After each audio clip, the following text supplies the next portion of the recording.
Hi, it's Stephen DiPietro.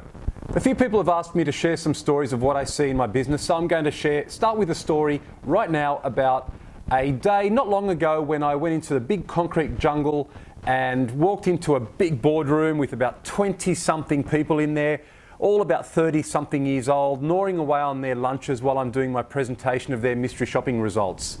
So there I am doing the whole big show and talking to them about what worked and what didn't work. And then we got to the question of how their call center's going. So I said to them, well, look, what's happening here is that people are calling up and not getting any satisfaction. They're not getting sold to. Basically, they're getting flicked and they're getting sent off to the bricks and mortar store to get sold. And they kind of scratch their heads and say, well, that's a bit weird because we've spent so much time and money, a whole lot of cash has been spent on getting people to sell the product on the phone. And I said to them, yeah, okay, well, why do you think that's happening? They're all gnawing away on their lunches and they're sitting there and they're talking amongst themselves, so politely sitting there looking at my business partner thinking, okay, do we speak first here or do they talk? And along the way, someone says an acronym like CAT. And I said, well, excuse me, what does CAT stand for? They said, call answer time.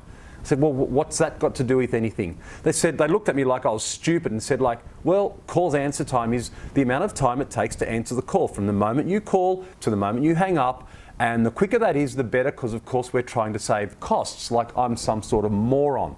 And I thought, well, okay, why are you talking about that in this context? They said, well, that's how we measure our call staff. And our call center staff. And I said, well, okay, do you see that could be a problem as to why they're not speaking to the customer? And they said, well, why? They thought I was the biggest moron in the room.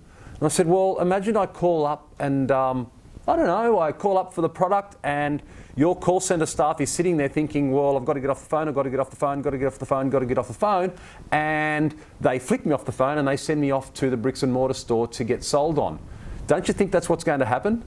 And they kind of looked at me and thought, oh, maybe it is.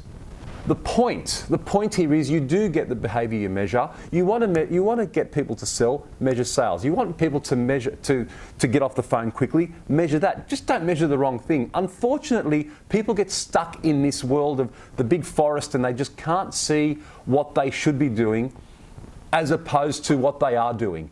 Very, very, very different things. So anyway, there's one story for today. Have a think about it in your own business. And again, my name is Stephen DiPietro. I hope to share more of these unedited with you very, very soon. Bye-bye.